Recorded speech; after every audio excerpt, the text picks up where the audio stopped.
Today, the naysayers take a well-deserved hit to the gut when we learn that level 20 is not the level cap. Also, the rumor mill from last week regarding Destiny's lack of story content appears to be untrue. We also are recalibrating and reforging attitudes to get the most out of Destiny's golden release year. All that and more coming up.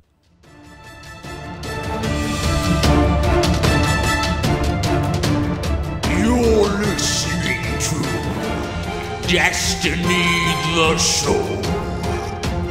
Welcome, Guardians.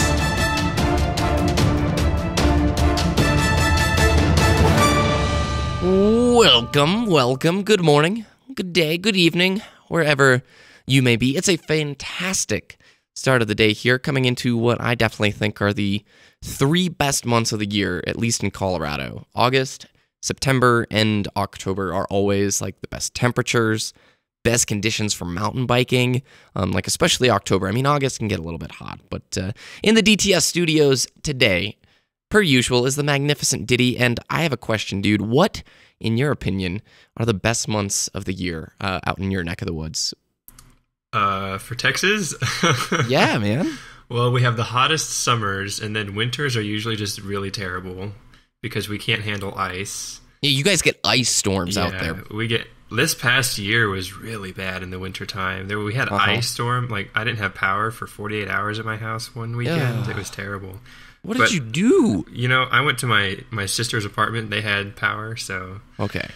Luckily, I had a means to get my internet fixed. But the best months for Texas, I would probably have to say sometime in the fall. Probably around Halloween. Okay, Halloween time. So late October, early November. Yeah, because it stays hot until mid-October. Summer is like brutal hot, right? Yeah, it's actually been better this year because we had some rainstorms making it in the 80s a couple times. Yeah. So that was nice, but every time I walk into my car, man, I have to roll down the windows and blast the AC just to get the hot air out. Well, a lot of places in Colorado, in fact, like most places, don't have air conditioning, like most homes, because in the wintertime it gets so cold that those systems become a pain in the butt to service. So yeah, and if they break, you'd have to fix them or whatever.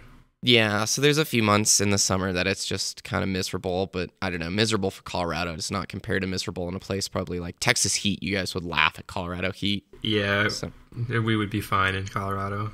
It's like shorts, t-shirt. You put jeans and a jacket on when it's 70. You're like, yeah, this is... Yeah, I would. Dude, did you have a good week? I didn't ask you the last few shows. I mean, did you play anything? Was it just school and work? Just school and work, man. That's all I'm doing now. Semester's almost done, though. This is the last week. This is the last week of summer classes. How are things looking? Are you stoked to be done? Pretty good, yeah. Hard finals? Not really. Just need to study, you know? Yeah. Good, dude. You're almost there. Almost, man. I played a lot of Hearthstone. Like, I had said a few weeks ago. They had a new DLC or something come out? Yeah, so they have the Curse of Naxxramas, which I'm only going to mention briefly. It's a solo adventure, and it's a 5-week deal. The first week is free, and each week is 3 bosses, and each of the bosses have their own like mechanics, their own cards, and each week you unlock 6 cards by completing challenges and by beating the bosses. And it's really fun. It's $20 for the whole wing, or you can purchase each wing with in-game gold. So if you really want to do it the whole free-to-play adventure, you can do it that way. And some of the new cards are pretty, like this week there was a card called Lothar or whatever, or Lothab, I think. And it's basically a card that has destroyed the current, like, Miracle Rogue deck, which is the deck everybody hates right now. So the meta is having a big shift. That's what I played in the Hearthstone beta. Sassy was sad because his Miracle Rogue deck no longer will work. This card is like the killer of that deck. So I've been having fun with Hearthstone. It's really addicting. Other than that, I went to Denver for, I guess you could call it a business trip, and then I've been editing some Halo video stuff. So nice. Yep. So I was worried that these last few weeks would be like way too dry with not a whole lot of info coming out. But to my surprise, we have a lot of good news, and the stories this week are like really positive, which is a nice contrast, especially with last week where everybody sort of tried to find fault, I felt, with the beta. Oh yeah, it's what Bungie wants you to do. They want you to tear apart their game. They want you to tell them how to improve their game, and that's what they want. And I think we're going to see a lot of those changes even before the game's coming out. So let's get into the news.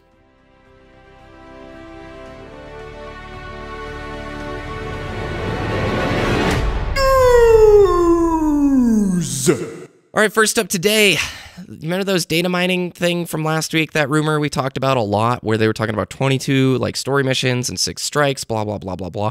Well, as it turns out, these same data miners have reposted a new story, and they are basically expecting 32 story missions, 11 crucibles, 23 strikes, which is like almost 4 times the amount that was previously thought, 5 exploration zones, and 2 raids at launch. So I am pretty much done with these stories, okay? Because last week, everyone freaked out thinking Destiny was going to have a lack of content. Destiny data miners come out this week, and they're like, yeah, no, there's a lot more content. Looks like we were kind of wrong last week.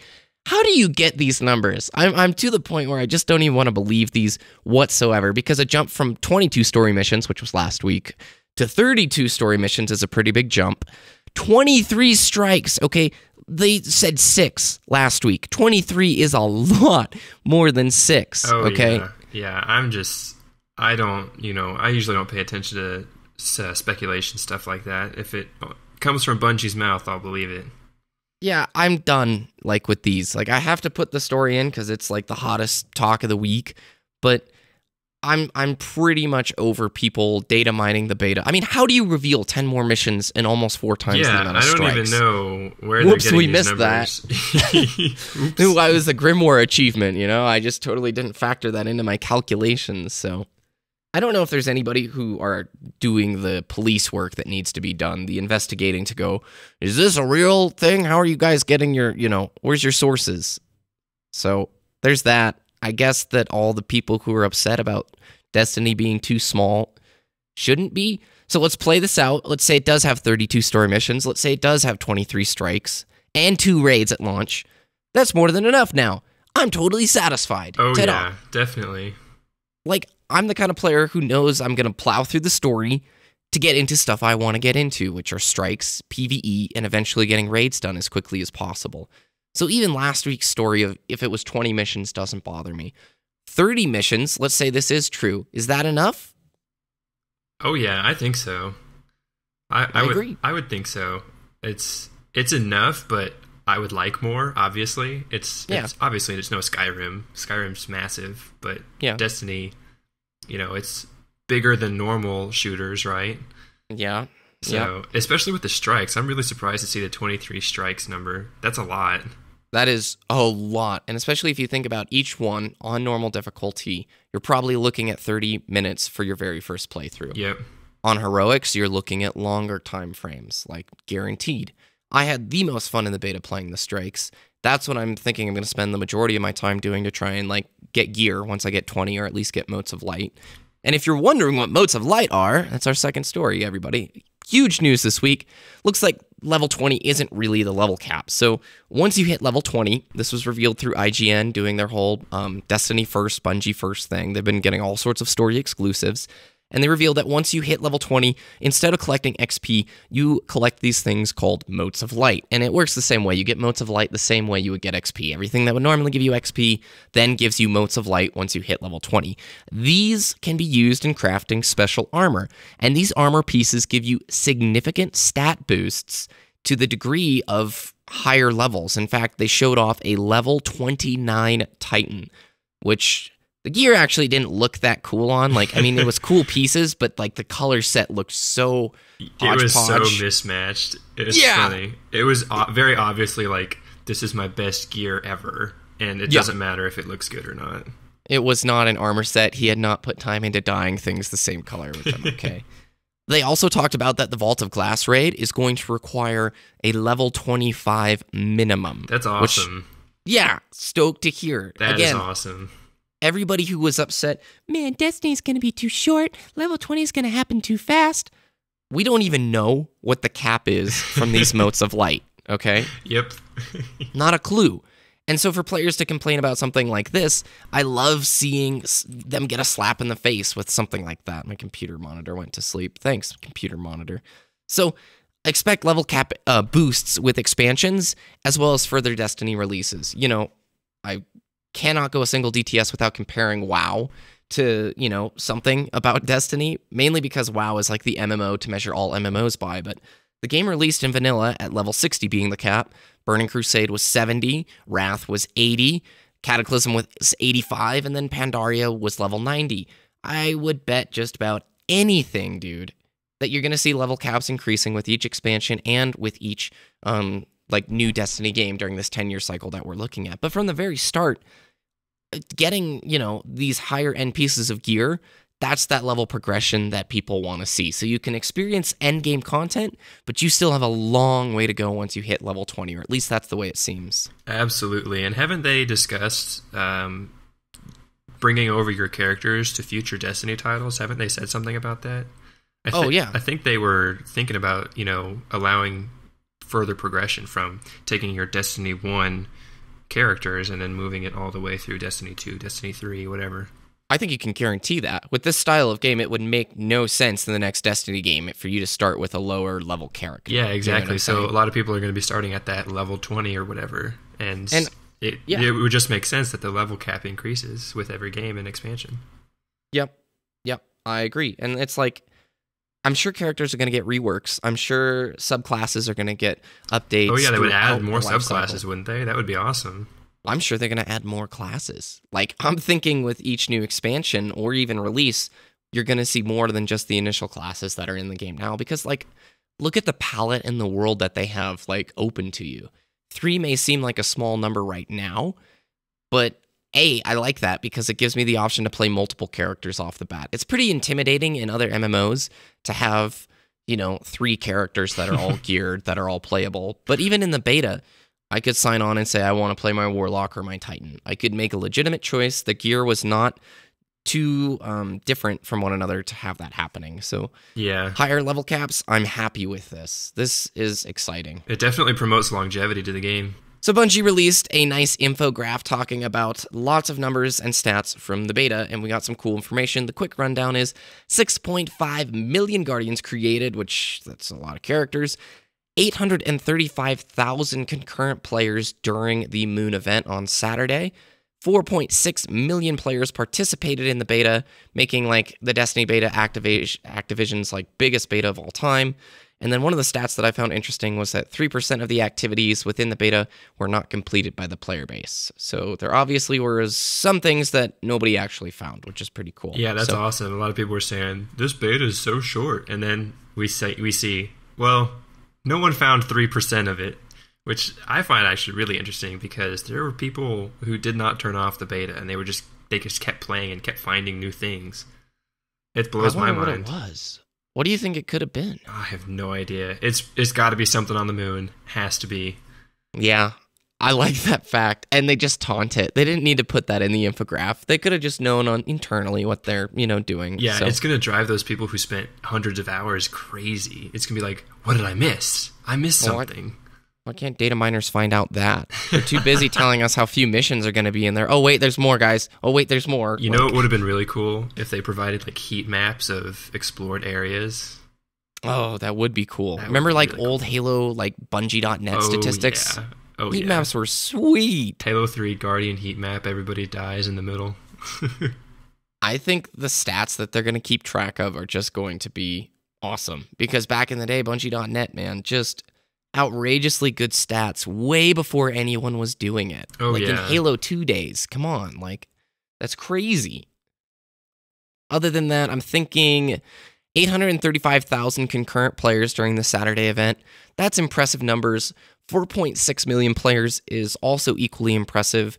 I was looking at some statistics of PlayStation players, and the PlayStation crowd makes up something like 60% of that population. Yeah, so that's expected too, because they had more time, and so people want to get in earlier. I didn't even think about that. The alpha, I overlooked thinking about that. I'm like, well, these should just be stats from the beta, though. They are. The Sony thing is from a different survey. That was just from Reddit. So tossing in more. We got to look at the new Twilight Gap Crucible map, which came out on IGN yet again. This is an Earth map. Did you get a chance to see it? I did. They said it was a medium-sized map. It looks good, doesn't it? It does look good. Lots of Bluebird jumps. Day. Looks like Colorado, to be honest with you. Looks very Colorado-esque if it had survived a nuclear holocaust. So. But yeah, that's cool. It's always fun seeing new Crucible maps. I'm not sure there's much you can say beyond it looks cool, and you can check out the video in the show notes. There was a distinction that Lars Bakken made in explaining Control, kind of what we said last week. He said, we're showcasing Control in the beta, and it's kind of a mix between your Slayer and a kind of domination, but you don't need to control the points to get more points for your team. You can still go for the kills even if you're not controlling anything. So he did kind of emphasize that it's more of a Slayer based than objective. Yeah, I kind of put my foot in my mouth last week because, truthfully, I knew that slaying played a role within the point scheme, but I actually thought like the points counted up basically by the amount of time you held. Oh, yeah. Places. A lot of people did. They see 3 points on a map and controlling the 3 points, and they think, dude, I've been trained. Call of Duty has made me an old dog who can't learn new tricks. It's understandable, It's what we've been conditioned to think. Yep, we're pads. We're pawns. Wow, I almost said Padawan, but whatever. Also, Bungie released a ton of high-res character and weapon images, and they look really cool. Links are also in the show notes. If you want a new wallpaper... Oh, yeah. There's so many wallpapers on Reddit. Oh, my goodness. Yeah, there was an album of 105 high-res pictures for wallpapers posted. This game looks good, man. That female warlock that's in these art pieces, that's why I'm playing a warlock, dude. That looks stinking cool. I found a cool guide that was about taking down the Devil Walker. So I actually mentioned this in a previous show. I think it was on our Destiny Impressions last week, where I was like, the Devil Walker has mechanics and like frameworks of how you can beat it effectively, and this gives you basically a walkthrough of how to take down this boss quickly, the armor places to shoot, where to stand, techniques, and stuff like that. And it just gets me kind of excited because once the game comes out and we really do get to face some very hard strike bosses, and even more so the raid bosses, I'm so excited to get involved with like strategy towards PvE. Yes, I think... especially with the strikes and like with this video is how to take down a Devil Walker. People are going to be able to take down Devil Walkers in a minute. And in the beta, people were wasting 10 minutes on trying to kill this thing because they were shooting it in the wrong places. But once the Destiny gets going, I think people will figure out how to beat these lower tier bosses really quickly. In the beta, I wiped on this like 3 times. Like every time I would go through Devil Walker, if there was somebody who didn't like figure out this thing has some mad AoE, they like stand behind a pillar, kaboosh, and they're dead. That was it. And then you try and revive it, blah, blah, blah. So I'm excited to see that coming forth. A Ghost Edition sold on eBay for $1,000, which I find ridiculous. Like, Ghost Editions have sold out for you guys who didn't know, and they've been putting them on eBay. And someone bought one in the UK, I believe, for $1,000. What the heck, people? That's ridiculous, man. That goes back to Halo 3 Legendary with the Master Chief helmet. That's going back to that, man. Old school. I learned that they put one of the Halo 3 map packs, I think it was Mythic, on the marketplace one day early for like 99,000 Microsoft points, which turns out to be $1,200 or something. So you could buy the map pack one day early for $1,200. I was just looking on Halo Wiki last night. I'm like, that is ridiculous. So if you have a Ghost Edition, go sell it on eBay, guys. If you want some extra cash, there you go. I mean, maybe I should be thinking about this for future Destiny expansions. I'm going to buy up 3 or 4 of the super editions and then just eBay them, man. Because like even if you made a profit of like $100, this thing is worth it. This guy made a profit of like 850. Yeah, that's like a 400% profit margin. Just internet guys, it's not worth it. Some like maybe it's worth it to you. Some collectors will definitely jump on those kinds of things, though. And it's like Beanie Babies all over again. One day this will be worth hundreds of dollars, and then I swear. You lose it, it goes in a garage sale, you never sell it, you never take the time to do it. Exactly. So. Raids won't have LFR, which is looking for raid. Won't queue. That basically means like in a strike, I set up a strike, I don't have to have friends on, I can play with random players. The game will match make me with other people to do strikes. Raids will not have this, and they have a good reason for it. Raids are going to take a lot of time. Raids are probably going to be frustrating if you can't communicate with your teammates, and beyond that, raids are going to take multiple days to complete. And they don't want players playing with randoms who don't have mics and with different people throughout the course of a raid. This has made some people frustrated. I am on the camp of I am totally okay with this. I think maybe years down the road, like you can definitely see Bungie implementing a matchmaking service for early content raids. Let's say we're two Destinies in. We're on the second Destiny or we're on the expansion later. And Destiny, like Bungie, want people to see that early game content. They want people to experience those raids from earlier. I bet they're going to implement queuing for that. But for current content raids, for current content patch raids, I think the accomplishment is bigger by not having the ability to queue, by actually having to organize 6 people in a group to play. I mean, what do you think, Ditty? I agree with Bungie's decision. I mean, even though I usually play lone wolf style, I completely agree with the fact that you will need friends for raids because they're obviously going to take more coordination than strikes. And, you know, if I'm frustrated with a random, then it's going to deteriorate my Destiny experience. So I don't want to be responsible for randoms on my team. I want to, you know, trust the people I queue up with. And communication, you know what I'm saying? Like, you just can't have trolls in a party. Oh my gosh. Trolls, dude. They need to just not exist. Yeah, good luck with that one. So that's our news stories for this week. Very quick, and let's get into today's topic. This is your ghost, Miranda. And when I'm not out helping Guardians, I'm listening to Destiny the Show. All right, so today's topic is a little bit spread out, but something I think is important, and it's approaching Destiny with the proper mindset. Me and Ditty have both talked about this, and we've laid out a few points that we think are important to ensure that you have like a good experience with Destiny within the first year. I'm going to open by saying, with WoW, the first year vanilla is considered some of the most mythical and magical times within the game sphere. But what people also forget is that there were a ton of technical problems, there were a lot of server issues, and there were a lot of things that were just downright bad and mean to the player. Like, there were some gameplay design choices that were obnoxiously bad and didn't get tuned for years and years. So, opening, I want to just talk about a realistic launch expectation for players, and understanding that, like, MMOs can take a long time to get off the ground and years to develop. But it's also like a cool thing to participate in the early years of these games because, you know, if you're playing Destiny down the road, 5-6 years, you're always going to remember those first few months. So what do you think about this, Ditty? You talked about expectations for the moon last week. What do you think some of the launch expectations should be for players?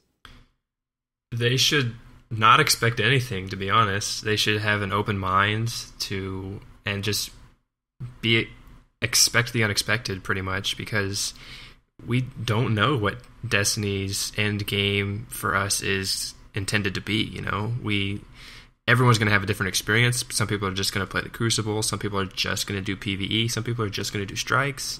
You know, I would say expect the unexpected. Yeah, and it's almost like a trust Bungie kind of mindset. Yeah, and it's going to change in the first couple months. You know, it might be a different experience once December hits for the holiday people getting it for the Christmas season. You know, it's going to change. Updates are going to happen. Balance changes are going to be implemented. You know, expansions are going to be implemented as well. So, you know, not next September, 2015 September, Destiny could be a whole different game by then. And I imagine it will be. I mean, we don't know much about the story. The beta revealed virtually nothing about the story. Yeah, it was just like, go here, do this. We didn't get any lore, pretty much, from the story missions. And I've come to expect from Bungie, you and I are both longtime Halo players and fans. They have earned my trust to a degree that no other console company really has. I mean, there's a few other games that stand out there for me, but I was playing ODST last night because I was recording something for a Halo DLC video. And it just reminded me, like, how much I really have enjoyed Halo campaigns, to the point where I've gone back and played Legendary on different campaigns throughout the years. I did Halo 3 last year, beaten that, you know, a few dozen times. No, that's not true. I've probably beaten it 5 or 6 times, done campaign scoring, that kind of stuff. And I still hold that in some of like the highest like regard in terms of my memories. So with Destiny, I'm going in with this idea that I think the launch will probably be rocky in terms of server stability, in terms of getting kicked out of missions, in terms of just overall launch issues that happen with games, but also with the understanding that I'm looking at Destiny from a big time scale. Halo was not a 1-year thing. Halo was a 10-year thing when it was under Bungie virtually, and they earned my respect and trust. Absolutely. Couldn't agree more. Okay, so number 2, for those who didn't actually enjoy the beta, I'm going to say that I don't think you're most likely going to enjoy the game at launch. Am I crazy to say so, Ditty? No, I would agree with that statement because the beta is a pretty good indication of, the mechanics of the game. And a lot of people who are saying they don't like Destiny are because of the mechanics, but, I don't see that changing when the game comes out, though. I don't see there being this dramatic shift at launch for the people who are upset. And the interesting thing is a lot of the people who aren't excited pre-ordered the game. And to play in the beta, yeah, you could play on the open beta on the last 2 days. That wasn't announced beforehand. So I'm going to garner or wage there were a lot of people who pre-ordered the game, tried the beta, didn't like it, and are now getting ready to publicly whine, let's say, from the perimeter, from the outer reaches of Destiny about the game. Because they're still going to get Destiny. They bought it to get the beta. And I'll just say this. I don't think MMOs are for everyone, or MMO-type games. And if you don't like it, totally cool with me. But what I'd like to see are people holding off their complaints, okay? If you're somebody who's on the sidelines, who isn't enjoying Destiny, who didn't like the beta, I'm going to suggest you wait and you be patient. If it's not a game you want to put a ton of time into when it comes out, that's fine. But do understand the long-term lifespan of this game, how it's going to develop over time, and be open to that. And if you're somebody who only enjoys multiplayer in shooters, you're not going to probably get the most out of Destiny, and I'll just be blunt and say I don't think you're going to enjoy Destiny that much. If you are somebody who buys a COD, who buys a Halo, or who buys even a Titanfall, if you're still playing Titanfall, man, bless you, you are committed. But if you're a player who buys a shooter purely for multiplayer, and that's what you get your kicks out of, you're not going to get the majority of the enjoyment out of Destiny. My impression of a lot of people who were upset, my impression of them, they wanted Destiny to be the next competitive shooter, and it's really not. I definitely understand if you want Destiny to be a competitive shooter, and it's just not. I understand if you don't like the game because of that, but it's, you have to see Destiny for what it is and play it for the game that it is, not for the game that you want it to be. Yeah. I mean, I would not recommend WoW to like 90% of my friends. I would hate WoW. Yeah. I mean, it's not for everyone. And that's like, Destiny is not for everyone at launch. Maybe over time, they'll approach it to get more people involved. But for right now, the target audience are folks who are going to explore the game's wide array of things to do. Exactly. And just kind of relating to this topic, LurkerZero put out a video recently called The Wait, and he was mentioning a conversation he had on Twitter, and he started to think that, he played Titanfall at launch, and, he said he was kind of done with it for a while, and then he went back to play Titanfall after a break, and all of the updates and improvements really made the game enjoyable again. It wasn't stale anymore. I've been reading the title updates about it too. It's developed quite a bit in the last 4 or 5 months, but nobody knows. He said it's a lot more fun than it was at launch. It's not as shallow as it was, and that's kind of how online multiplayer exists nowadays. It's not going to be right out of the gate the best game in the world. It has to build up, like you said. It's got to be developed into a masterpiece. It's not like the Sistine Chapel was not painted in a day. It took a very long time for it to become the masterpiece that it is today. Yep, and you can't really judge something until you see the full picture. And that's something that, the beta is a corner of that picture, a tiny piece of the puzzle. The release is going to be a larger piece of that puzzle, but until we are years down the road looking back, you're not going to have a good look of that full frame. Until we have the Destiny anniversary game come out? Yeah, that'll be like when we are really old and we're getting our kids playing Destiny. Now that's my warrior. My Titan, look at him. They used to ground stomp. Now they have a jetpack and backflip and all sorts of stuff. Backflip, that's what the game needs. Oh, wait. Advanced Warfare just teased that. Oh, snap. Okay, yeah, so wrapping up, I will say this, though. For the competitive FPS players, do yourself a favor right now. Go learn CSGO. CSGO is only going to grow and become the more dominant competitive shooter, or you can stick your chips with, like, MLG and COD together. Like, I'm just It's a topic for another time, and probably a topic not even for this show, but the folks who are only looking at multiplayer and they're coming at Destiny with the wrong attitude, they're going to be disappointed when it releases because they're not going to think that, well, Crucibles are just unfair. That guy's got a better gun. I'm done. Yeah, exactly. It's, Destiny is not MLG competitive. That's the truth. And, FPS as a genre, I think needs a Destiny. I think needs a first-person shooter that comes out isn't competitive. Yeah, that doesn't solely focus on multiplayer, okay? Isn't that what Titanfall is? Just multiplayer? Yeah, the campaign tried something new where it did missions in multiplayer matches, and it has potential, but it kind of failed miserably with just a lack of content. If they had about 50 campaign missions in Titanfall, it'd be different, but the 10 that you play on each side just didn't do it for me. I think it was 10 or something. But, look at Titanfall, okay? Titanfall had a 2-week lifespan, in my opinion, in terms of the way it launched. I had a ton of fun for 2 weeks, and I bet if I went back now, it'd be a different experience, like LurkerZero said, and it will have improved. But I didn't come at Titanfall with false expectations. I knew it was going to be a summer blockbuster. I knew it was going to be a movie I see once or twice. Like, I don't watch Transformers every year, okay?